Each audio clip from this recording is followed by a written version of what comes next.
हाँ जी विद्यार्थियों, सारिਆਂ ਨੂੰ सत श्री अकाल। स्वागत है ਤੁਹਾਡਾ ਸਾਰਿਆਂ ਦਾ ਆਪਣੀ ਪੰਜਾਬੀ ਭਾਸ਼ਾ ਦੀ ਜਮਾਤ ਵਿੱਚ। ਆਪਾਂ ਪੰਜਾਬੀ ਭਾਸ਼ਾ ਦੇ ਅਧਿਆਪਨ ਬਾਰੇ ਪੜ੍ਹੀ ਜਾਂਦੇ ਸੀ, ਪੈਡਾਗੋਜੀ ਬਾਰੇ ਪੜ੍ਹ ਰਹੇ ਸੀ ਆਪਾਂ। ਆਪਾਂ ਪੰਜਾਬੀ ਭਾਸ਼ਾ ਸਿੱਖਿਆ ਦੇ ਸੂਤਰ ਆਪਣੀ ਲਾਸਟ ਜਮਾਤ ਸੀਗੀ, ਜਿਹਦੇ ਵਿੱਚ ਪੰਜਾਬੀ ਭਾਸ਼ਾ ਸਿੱਖਿਆ ਸੂਤਰ ਅਤੇ ਸਿਧਾਂਤਾਂ ਦਾ ਆਪਾਂ ਥੋੜ੍ਹਾ ਕੰਪੈਰੀਜ਼ਨ ਵੀ ਕੀਤਾ ਸੀ। ਵੀ ਦੋ ਚਾਰ ਗੱਲਾਂ ਦੇ ਵਿੱਚ ਹੀ ਆਪਾਂ ਨੂੰ ਪਤਾ ਲੱਗਿਆ ਸੀਗਾ ਵੀ ਪੰਜਾਬੀ ਭਾਸ਼ਾ ਸਿੱਖਿਆ ਦੇ ਸਿਧਾਂਤ ਅਤੇ ਪੰਜਾਬੀ ਭਾਸ਼ਾ ਸਿੱਖਿਆ ਦੇ ਸੂਤਰ, ਇਹਨਾਂ ਦੇ ਵਿੱਚ ਕੀ ਫਰਕ ਹੈ। ਵੀ ਸੂਤਰ ਆ ਜਿਹੜੇ, ਉਹਨਾਂ ਦੇ ਵਿੱਚ ਕੋਈ ਤਬਦੀਲੀ ਆਪਾਂ ਫ਼ਰਕ ਨਹੀਂ ਕਰ ਸਕਦੇ, ਪਰ ਜਿਹੜੇ ਸਿਧਾਂਤ ਹੈ ਉਹਨਾਂ ਦੇ ਵਿੱਚ ਆਪਾਂ ਤਬਦੀਲੀ ਕਰ ਸਕਦੇ ਹਾਂ। ਹੁਣ ਆਪਾਂ ਗੱਲ ਕਰਦੇ ਹਾਂ ਜੀ ਸਾਡੇ ਭਾਸ਼ਾਈ ਕੌਸ਼ਲਾਂ ਦਾ ਵਿਕਾਸ। ਦੇਖੋ ਜੀ, ਸਾਡੇ ਭਾਸ਼ਾ ਦੇ ਕੌਸ਼ਲ ਹੈ 4। ਆਮ ਕਰਕੇ ਆਪਾਂ ਬੋਲਦੇ ਹਾਂ ਜੀ, ਠੀਕ ਹੈ, ਸਾਡੇ ਭਾਸ਼ਾ ਦੇ ਕੌਸ਼ਲ ਕਿੰਨੇ ਹੈ ਜੀ? 4। ਸੁਣਨਾ, ਬੋਲਣਾ, ਪੜ੍ਹਨਾ, ਲਿਖਣਾ। ਉਹਨਾਂ ਦਾ ਕ੍ਰਮ ਇਹੀ ਹੈ। ਸਾਡੇ ਭਾਸ਼ਾ ਦੇ ਕੌਸ਼ਲ ਕਿੰਨੇ ਹੈ ਜੀ? 4 ਹੈ। ਅਤੇ ਉਹਨਾਂ ਨੂੰ ਬੋਲਣ ਦਾ ਕ੍ਰਮ ਜਿਹੜਾ ਉਹ ਇਹੀ ਹੈ ਵੀ ਸਭ ਤੋਂ ਪਹਿਲਾਂ ਆਪਾਂ ਕਹਿੰਦੇ ਹਾਂ ਜੀ ਸਾਡਾ ਸੁਣਨਾ, ਸਭ ਤੋਂ ਪਹਿਲਾਂ ਸੁਣਨਾ, ਉਸ ਤੋਂ ਬਾਅਦ ਆ ਜਾਊਗਾ ਸਾਡਾ ਬੋਲਣਾ, ਉਸ ਤੋਂ ਬਾਅਦ ਆ ਗਿਆ ਜੀ ਸਾਡਾ ਸੁਣਨਾ, ਬੋਲਣਾ, ਉਸ ਤੋਂ ਬਾਅਦ ਪੜ੍ਹਨਾ ਅਤੇ ਲਿਖਣਾ। ਪੜ੍ਹਨਾ ਅਤੇ ਲਿਖਣਾ। ਜੇ ਆਪਾਂ ਵਿਦਿਆਰਥੀ ਦੇ ਭਾਸ਼ਾ ਵਿਕਾਸ ਦੀ ਗੱਲ ਕਰੀਏ, ਜੇ ਆਪਾਂ ਵਿਦਿਆਰਥੀ ਦਾ ਭਾਸ਼ਾ ਵਿਕਾਸ ਆਪਾਂ ਦੇਖਣਾ ਹੋਵੇ ਤਾਂ ਉਹਦੇ ਵਿੱਚ ਕੀ ਹੈ, ਵਿਦਿਆਰਥੀ ਕੀ ਕਰਦਾ ਹੈ? ਸੁਣਨ ਅਤੇ ਬੋਲਣ ਦੋਨੋਂ ਕੌਸ਼ਲ ਉਹਦੇ ਨਾਲ ਨਾਲ ਚੱਲਦੇ ਆ, ਅਤੇ ਪੜ੍ਹਨਾ ਅਤੇ ਲਿਖਣਾ ਦੋਨੋਂ ਕੌਸ਼ਲ ਉਹਦੇ ਨਾਲ ਨਾਲ ਚੱਲਦੇ ਆ। ਇਹਨਾਂ ਦਾ ਕ੍ਰਮ ਇਹੀ ਰਹਿੰਦਾ। ਸੁਣਨ ਦਾ ਮਤਲਬ ਹੈਗਾ ਸੁਣ ਕੇ ਸਮਝਣਾ। ਸੁਣਨ ਦਾ ਮਤਲਬ ਸਭ ਤੋਂ ਇੰਪੋਰਟੈਂਟ ਆ, ਪ੍ਰਸ਼ਨ ਬੜੀ ਵਾਰੀ ਪੁੱਛਿਆ ਜਾਂਦਾ। ਸੁਣਨ ਦਾ ਮਤਲਬ ਕੀ ਹੈ? ਵੀ ਕੀ ਇਕੱਲਾ ਸੁਣ ਲੈਣਾ ਗੱਲ ਨੂੰ, ਜਾਂ ਸੁਣ ਕੇ ਸਮਝਣਾ? ਕਿਉਂਕਿ ਕਈ ਵਾਰੀ ਗੱਲ ਸੁਣੀ ਤਾਂ ਜਾਂਦੀ ਹੈ ਪਰ ਉਸ ਨੂੰ ਸਮਝਿਆ ਨਹੀਂ ਜਾਂਦਾ। ਜਿੰਨਾ ਟਾਈਮ ਉਸ ਚੀਜ਼ ਨੂੰ ਸਮਝਿਆ ਨਹੀਂ ਜਾਵੇਗਾ ਉਹਨਾਂ ਟਾਈਮ ਉਹ ਗੱਲ, ਉਹ ਜਿਹੜਾ ਕੌਸ਼ਲ ਹੈ, ਜਿਹੜਾ ਸੁਣਨ ਕੌਸ਼ਲ ਦਾ ਵਿਕਾਸ ਨਹੀਂ ਹੋਊਗਾ। ਸੁਣਨ ਕੌਸ਼ਲ ਦੇ ਵਿਕਾਸ ਵਿੱਚ 2 ਗੱਲਾਂ ਹੋਣੀਆਂ ਬਹੁਤ ਲਾਜ਼ਮੀ ਜ਼ਰੂਰੀ ਹਨ। ਕਿਹੜੀਆਂ? ਇੱਕ ਸੁਣਨਾ, ਇੱਕ ਸਮਝਣਾ। ਪਹਿਲਾਂ ਸੁਣਨਾ ਫਿਰ ਸਮਝਣਾ, ਪਹਿਲਾਂ ਸੁਣਨਾ ਫਿਰ ਸਮਝਣਾ। ਵਿਦਿਆਰਥੀ ਸੁਣ ਕੇ ਗੱਲ ਨੂੰ ਸਮਝ ਰਿਹਾ ਹੈ ਤਾਂ ਇਹਦਾ ਮਤਲਬ ਕੀ ਹੈ ਕਿ ਉਸ ਦੇ ਬੋਲਣ ਕੌਸ਼ਲ ਦਾ ਜਿਹੜਾ ਵਿਕਾਸ ਹੈ ਉਹ ਹੋਵੇਗਾ।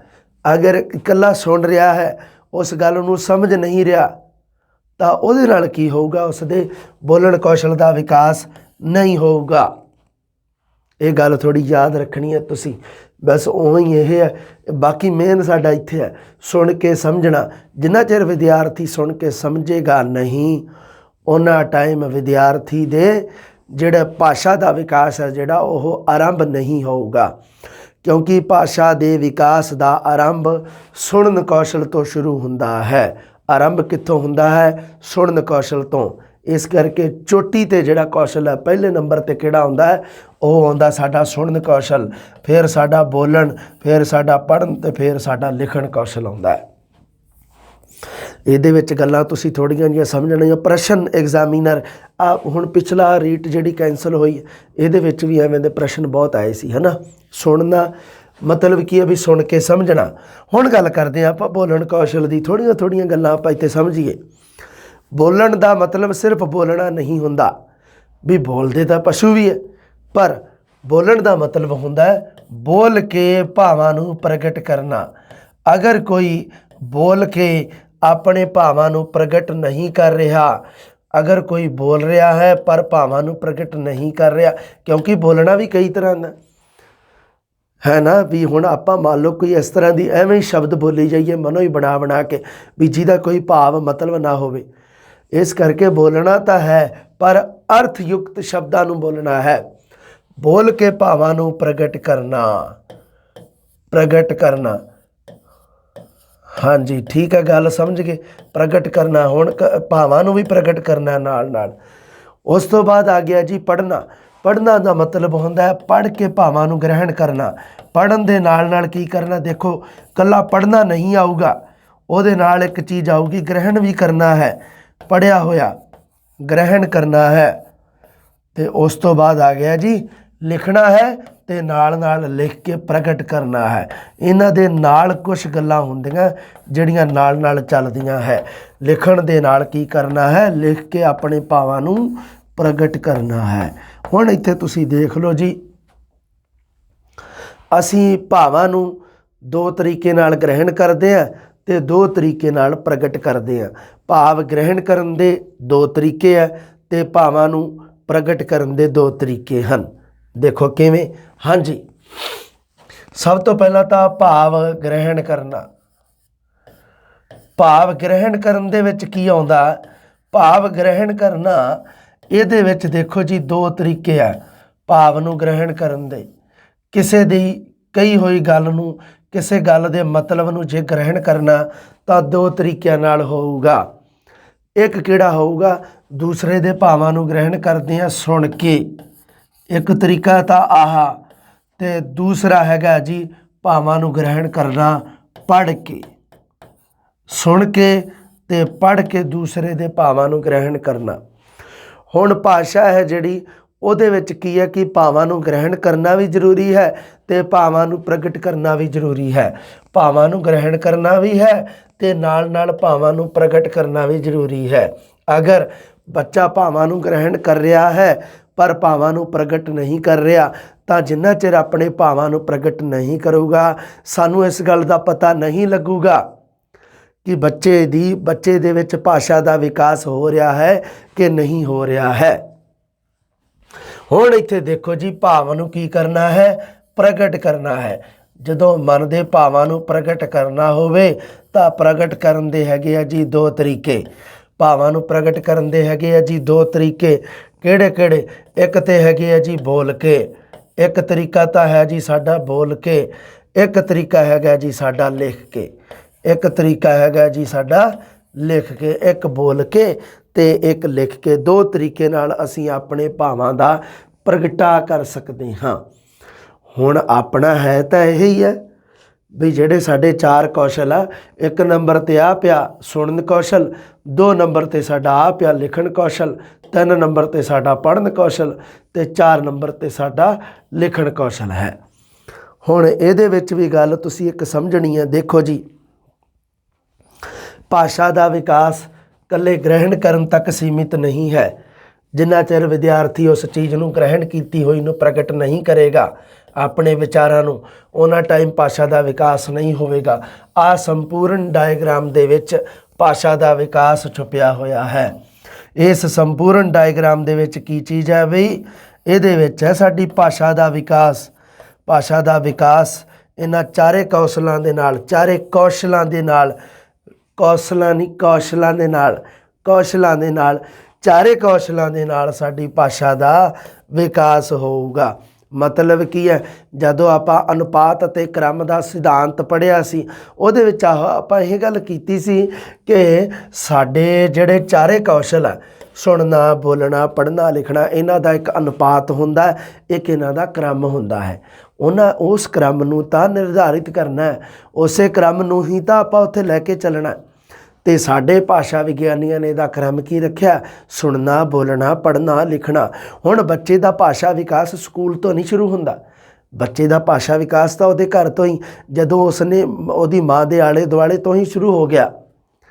ਉਹਦਾ ਪਹਿਲਾ ਅਧਿਆਪਕ ਹੈ ਜਿਹੜੀ ਉਹਦੀ ਮਾਂ ਹੈ, ਤਾਂ ਉਦੋਂ ਕੀ ਹੈ, ਉਦੋਂ ਬੱਚੇ ਦਾ ਭਾਸ਼ਾ ਦਾ ਵਿਕਾਸ ਹੋ ਰਿਹਾ। ਸਭ ਤੋਂ ਪਹਿਲਾ ਕੰਮ ਉਹ ਕੀ ਕਰ ਰਿਹਾ, ਸੁਣ ਰਿਹਾ ਹੈ।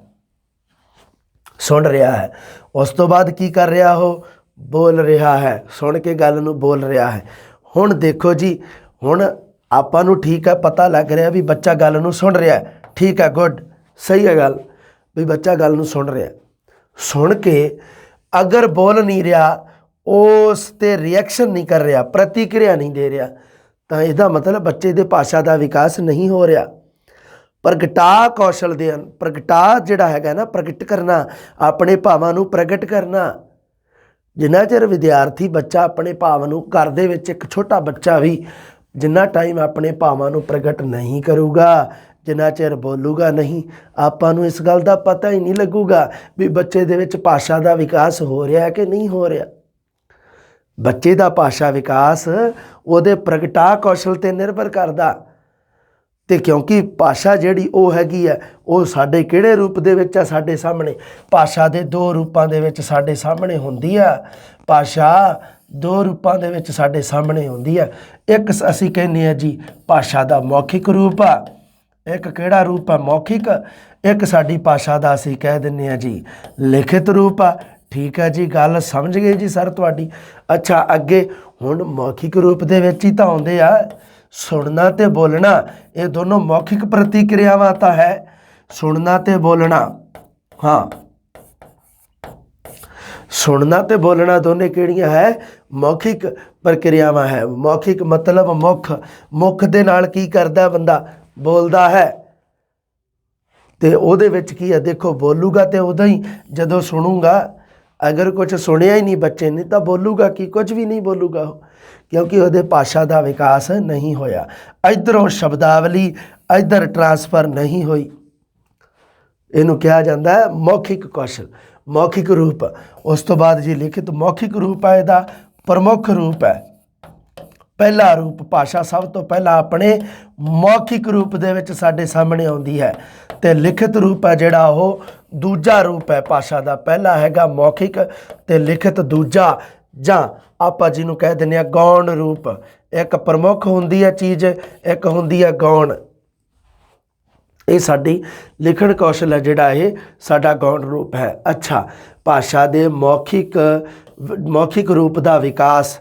ਭਾਸ਼ਾ ਦੇ ਉਹ ਰੰਗ ਆਪਾਂ ਵੀ ਬਦਲ ਕੇ ਦੇਖ ਲਿਆ ਕਰੀਏ, ਵਧੀਆ ਜਿਹਾ ਰੰਗ। ਚਲੋ ਠੀਕ ਆ। ਹਾਂ, ਮੌਖਿਕ ਰੂਪ ਦਾ ਵਿਕਾਸ ਹੈ ਜਿਹੜਾ ਉਹ ਤਾਂ ਬੱਚੇ ਦਾ ਘਰ ਦੇ ਵਿੱਚ ਹੀ ਹੋ ਜਾਂਦਾ। ਘਰ ਦਾ ਵਾਤਾਵਰਨ ਹੀ ਐਵੇਂ ਦਾ ਹੋ ਜਾਂਦਾ। ਘਰ ਦੇ ਵਾਤਾਵਰਨ ਦੇ ਵਿੱਚ, ਹਾਂ, ਘਰ ਦਾ ਵਾਤਾਵਰਨ ਹੀ ਬੱਚੇ ਨੂੰ ਭਾਸ਼ਾ ਦਾ ਮੌਖਿਕ ਰੂਪ ਸਿਖਾ ਦਿੰਦਾ ਹੈ। ਘਰ ਦਾ ਵਾਤਾਵਰਨ, ਇਹਨੂੰ ਕਿਹਾ ਜਾਂਦਾ ਹੈ ਗੈਰ ਰਸਮੀ ਸਿੱਖਿਆ। ਗੈਰ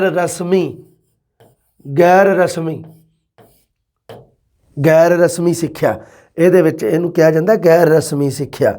ਅੱਛਾ, ਇੱਥੇ ਭਾਸ਼ਾ ਦਾ ਮੌਖਿਕ ਵਿਕਾਸ ਦਾ ਉਹਦਾ ਘਰ ਦੇ ਵਿੱਚ ਹੀ ਹੋ ਗਿਆ। ਜਦੋਂ ਬੱਚਾ ਸਕੂਲ ਵਿੱਚ ਜਾਂਦਾ ਹੈ ਉਦੋਂ ਬੱਚੇ ਦਾ ਮੌਖਿਕ ਵਿਕਾਸ ਹੋਇਆ ਹੁੰਦਾ ਹੈ। ਮਤਲਬ ਸੁਣਨ ਤੇ ਬੋਲਣ ਦੋਨੋਂ ਕੌਸ਼ਲ ਉਹਦੇ ਵਿਕਸਿਤ ਹੋਏ ਹੁੰਦੇ ਹਨ। ਸੁਣਨਾ ਤੇ ਬੋਲਣਾ ਦੋਨੋਂ। ਪਰ ਉਹ ਹੈ ਕਿਹੜੇ ਰੂਪ ਦੇ ਵਿੱਚ? ਗੈਰ ਰਸਮੀ ਰੂਪ ਦੇ ਵਿੱਚ। ਹੁਣ ਆਪਾਂ ਗੱਲ ਕਰਦੇ ਹਾਂ ਜਿਹੜੀ ਸਕੂਲੀ ਸਿੱਖਿਆ। ਲਿਖਤ ਜਿਹੜਾ ਹੈਗਾ ਭਾਸ਼ਾ ਦਾ ਰੂਪ, ਉਹਦਾ ਸਾਡਾ ਸੰਬੰਧ ਹੈਗਾ ਸਕੂਲੀ ਸਿੱਖਿਆ ਦੇ ਨਾਲ। ਸਕੂਲੀ ਸਿੱਖਿਆ, ਸਕੂਲੀ ਅਧਿਆਪਨ, ਜਿਹਨੂੰ ਆਪਾਂ ਕਹਿ ਦਿੰਦੇ ਹਾਂ ਰਸਮੀ ਸਿੱਖਿਆ। ਹਾਂਜੀ, ਰਸਮੀ ਸਿੱਖਿਆ ਜਿਹੜੀ ਹੈ ਉਹਦੇ ਵਿੱਚ ਕੀ ਹੈ? ਵਿਦਿਆਰਥੀ ਦੇ ਲਿਖਣ ਕੌਸ਼ਲ ਦਾ ਵਿਕਾਸ ਹੁੰਦਾ ਹੈ। ਲਿਖਣ ਕੌਸ਼ਲ ਦਾ ਵਿਕਾਸ ਹੁੰਦਾ ਜਦੋਂ ਤਾਂ ਉਹਦੇ ਵਿੱਚ ਕੀ ਹੁੰਦਾ? ਦੋ ਚੀਜ਼ਾਂ ਬੱਚਾ ਸਿੱਖਦਾ ਹੈ, ਇੱਕ ਪੜ੍ਹਨਾ ਤੇ ਇੱਕ ਲਿਖਣਾ। ਇੱਕ ਪੜ੍ਹਨਾ ਤੇ ਇੱਕ ਲਿਖਣਾ, ਦੋਨੇ ਕੌਸ਼ਲਾਂ ਦਾ ਵਿਕਾਸ ਇੱਥੇ ਹੁੰਦਾ ਜੀ ਲਿਖਤ ਕੌਸ਼ਲ ਦੇ ਵਿੱਚ। ਵੀ ਐਵੇਂ ਹੀ ਹੈ ਨਾ, ਲਿਖੇ ਹੋਏ ਨੂੰ ਪੜ੍ਹਨਾ, ਵੀ ਕੁਝ ਲਿਖਣ, ਇਹਦਾ ਸੰਬੰਧ ਹੈ। ਹੁਣ ਇਹ ਭਾਸ਼ਾ ਦਾ ਮੌਖਿਕ ਜਾਂ ਪ੍ਰਮੁੱਖ ਜਾਂ ਪਹਿਲਾ ਰੂਪ ਹੈ। ਇਹਦਾ ਇੱਕ ਨਾਮ ਹੋਰ ਲਿਖਿਆ ਜਾਂਦਾ, ਮੈਨੂੰ ਯਾਦ ਆ ਗਿਆ, ਮੈਂ ਕਹਿੰਦਾ ਵੀ ਇਹ ਵੀ ਤੁਹਾਨੂੰ ਲਿਖਾ ਹੀ ਦੇਵਾਂ। ਠੀਕ ਹੈ, ਚਲੋ ਦੇਖਦੇ ਹਾਂ। ਹਾਂ, ਹੁਣ ਤਾਂ ਮੈਂ ਵੱਡੇ 'ਚ ਲਿਖੂੰਗਾ ਕਿਉਂਕਿ ਇਹ ਬਹੁਤ ਕੰਮ ਦੀ ਚੀਜ਼ ਹੈ। ਭਾਸ਼ਾ ਦੇ ਜੋ ਰੂਪਾਂ ਦੀ ਨਾ ਗੱਲ ਮੈਂ ਇੱਥੇ ਕਰਦਾ। ਹਾਂ, ਭਾਸ਼ਾ ਦੇ ਰੂਪ। ਓਹੋ, ਆਹ ਤਾਂ ਬੜਾ ਖਤਰਨਾਕ ਰੰਗ ਹੋਏ, ਇਹ ਰਹਿਣ ਦਿੰਦੇ ਆ, ਮੈਂ ਕਹਿੰਦਾ ਹੀ ਠੀਕ ਹੈ। ਹਾਂ, ਰੂਪ ਭਾਸ਼ਾ ਦੇ ਆਪਾਂ ਕਹਿੰਦੇ ਹਾਂ ਜੀ ਦੋ ਰੂਪ ਹੈ ਸਾਡੀ ਭਾਸ਼ਾ ਦੇ। ਇੱਕ ਹੈਗਾ ਜੀ ਮੌਖਿਕ ਰੂਪ, ਇੱਕ ਸਾਡੀ ਭਾਸ਼ਾ ਦਾ ਹੈਗਾ ਮੌਖਿਕ ਰੂਪ, ਤੇ ਇੱਕ ਸਾਡੀ ਭਾਸ਼ਾ ਦਾ ਕਹਿੰਦੇ ਜੀ ਹੈਗਾ ਲਿਖਿਤ ਰੂਪ। ਮੌਖਿਕ ਰੂਪ ਦੇ ਵਿੱਚ ਭਾਸ਼ਾ ਹਮੇਸ਼ਾ ਧੁਨੀਆਤਮਕ ਰੂਪ ਦੇ ਵਿੱਚ ਵਿਚਰਦੀ ਹੈ। ਦੂਸਰੀ ਗੱਲ ਇਹਦੇ 'ਚ ਲਿਖਿਓ ਧੁਨੀਆਤਮਕ ਰੂਪ। ਮੌਖਿਕ ਰੂਪ, ਜਾਂ ਮੈਂ ਥੱਲੇ ਹੀ ਨਾਮ ਲਿਖੀ ਜਾਊਂਗਾ ਇਹਦੇ ਸਾਰੇ। ਦੂਸਰਾ ਨਾਮ ਇਹਦਾ ਹੁੰਦਾ ਹੈ ਧੁਨੀਆਤਮਕ ਰੂਪ।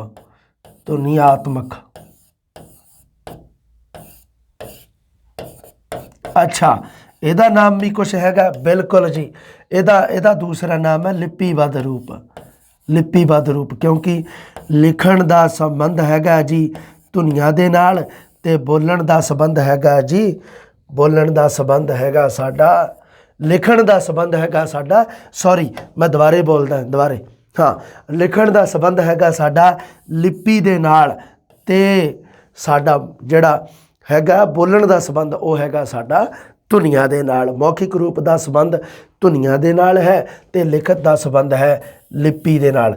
ਤੇ ਲਿਪੀ ਦਾ ਸੰਬੰਧ ਕਿਹਦੇ ਨਾਲ ਹੈ? ਪੜ੍ਹਨਾ ਤੇ ਲਿਖਣਾ ਦੇ ਨਾਲ। ਪੜ੍ਹਨਾ ਤੇ ਲਿਖਣਾ ਇਹ ਦੋਨੋਂ ਲਿਪੀਬੱਧ ਰੂਪ ਚ ਆਉਂਦੇ ਆ, ਪੜ੍ਹਨਾ ਤੇ ਲਿਖਣਾ। ਹਾਂ, ਤੇ ਇਹਦੇ ਵਿੱਚ ਧੁਨੀਆਂ ਦੇ ਵਿੱਚ ਕਿਹੜੇ ਆਉਂਦੇ ਆ? ਦੋ, ਸੁਣਨਾ ਤੇ ਬੋਲਣਾ। ਲਓ ਜੀ, ਸੁਣਨਾ ਤੇ ਬੋਲਣਾ। ਧੁਨੀਆਤਮਕ ਰੂਪ ਦਾ ਵਿਕਾਸ ਬੱਚੇ ਦਾ ਸਭ ਤੋਂ ਪਹਿਲਾਂ ਹੁੰਦਾ ਹੈ, ਲਿਖਿਤ ਰੂਪ ਦਾ ਵਿਕਾਸ ਬੱਚੇ ਦਾ ਬਾਅਦ ਵਿੱਚ ਹੁੰਦਾ। ਇਹ ਸਾਡਾ ਮਨੋਵਿਗਿਆਨ ਵੀ ਕਹਿੰਦਾ ਸੁਣਨਾ, ਬੋਲਣਾ, ਪੜ੍ਹਨਾ ਅਤੇ ਲਿਖਣਾ ਇਹ ਭਾਸ਼ਾ ਦੇ ਰੂਪਾਂ ਦੀ ਆਪਾਂ ਗੱਲ ਕੀਤੀ ਹੈ ਜੀ। ਹਾਂਜੀ, ਹੁਣ ਆਪਾਂ ਦੇਖਦੇ ਹਾਂ ਸਾਡੇ ਭਾਸ਼ਾ ਦੇ 4 ਕੌਸ਼ਲ।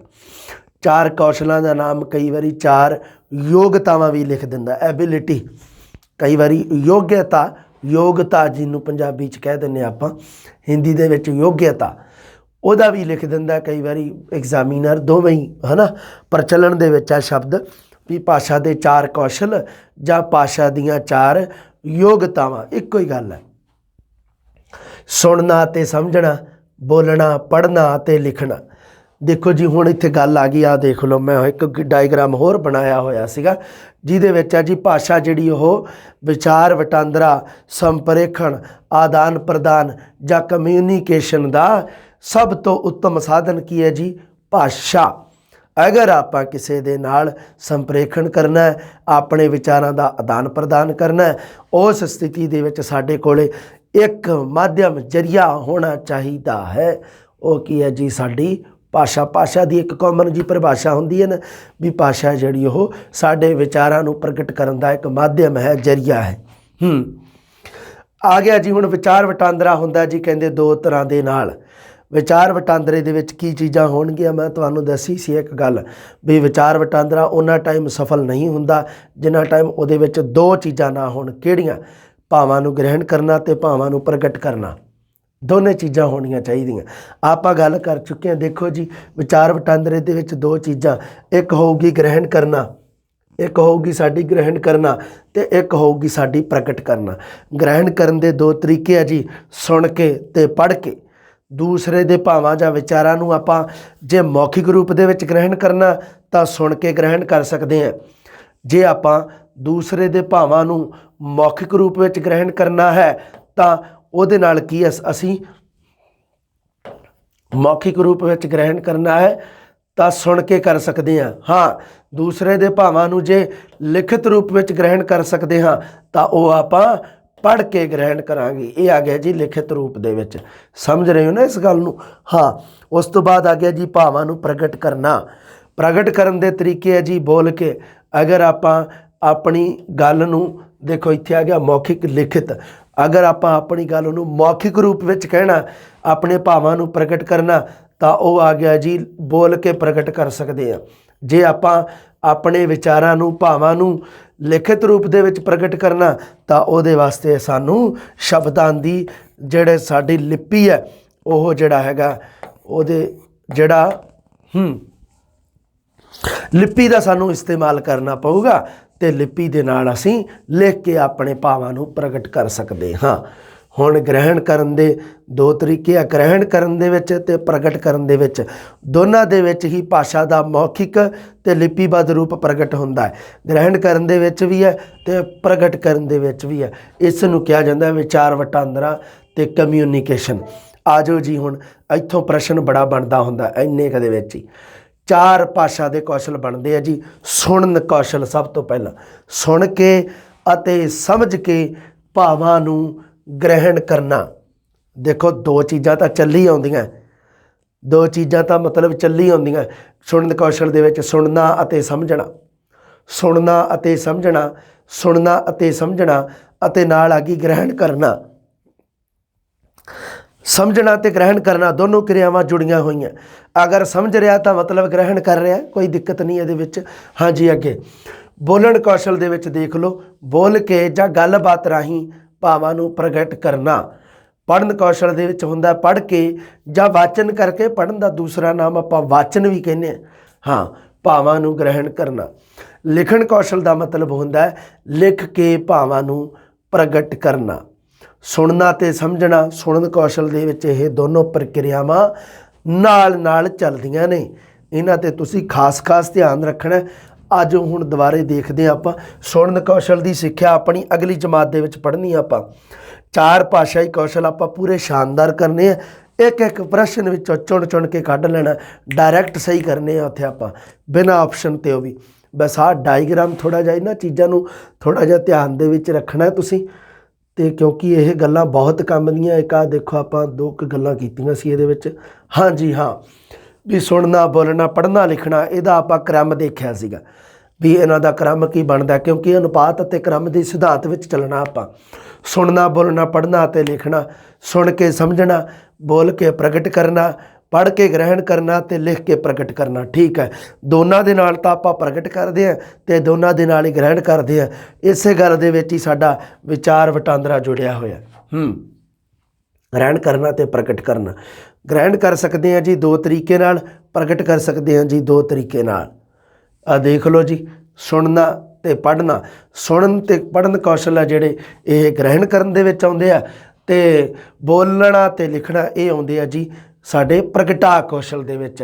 ਪ੍ਰਗਟ ਜਾਂ ਪ੍ਰਗਟਾ ਲਿਖਿਆ ਹੁੰਦਾ ਕਈ ਵਾਰੀ, ਇਹ ਵੀ ਰੱਖਣਾ ਤੁਸੀਂ ਧਿਆਨ ਦੇ ਵਿੱਚ ਥੋੜ੍ਹੀ ਜਿਹੀ ਗੱਲ ਨੂੰ। ਹਾਂਜੀ ਹਾਂ, ਭਾਸ਼ਾ ਦੇ 2 ਰੂਪ ਆਪਾਂ ਗੱਲ ਕੀਤੇ ਸੀ। ਮੌਖਿਕ ਇਹ ਸਾਡਾ ਜੀ ਪ੍ਰਮੁੱਖ ਰੂਪ ਹੈ, ਅਤੇ ਲਿਖਿਤ ਆ ਜਿਹੜਾ ਗੌਣ ਰੂਪ ਹੈ।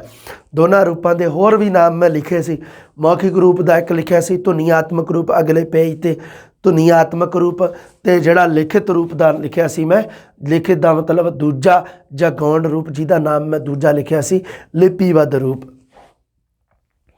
ਮੌਖਿਕ ਰੂਪ ਦੇ ਵਿੱਚ ਸੁਣਨਾ ਅਤੇ ਬੋਲਣਾ ਦੋਨੋਂ ਆਉਂਦੇ ਆ। ਲਿਖਤ ਜਾਂ ਲਿਪੀਬੱਧ ਦੇ ਵਿੱਚ ਪੜ੍ਹਨਾ ਅਤੇ ਲਿਖਣਾ, ਇਹ ਸਾਡੇ ਦੋਨੋਂ ਰੂਪ ਆਉਂਦੇ ਆ। ਆਹ ਦੇਖ ਲਓ ਜੀ, ਪੂਰੀ ਗੱਲ ਇੱਥੇ ਆਪਾਂ ਕਲੀਅਰ ਕੀਤੀ ਸੀ। ਅਤੇ ਇਹ ਗੱਲਾਂ ਨੂੰ ਤੁਸੀਂ ਵਿਦਿਆਰਥੀਓ ਥੋੜ੍ਹਾ ਜਿਹਾ ਨਾ ਗੱਲ ਨੂੰ ਧਿਆਨ ਦੇ ਵਿੱਚ ਰੱਖਣਾ।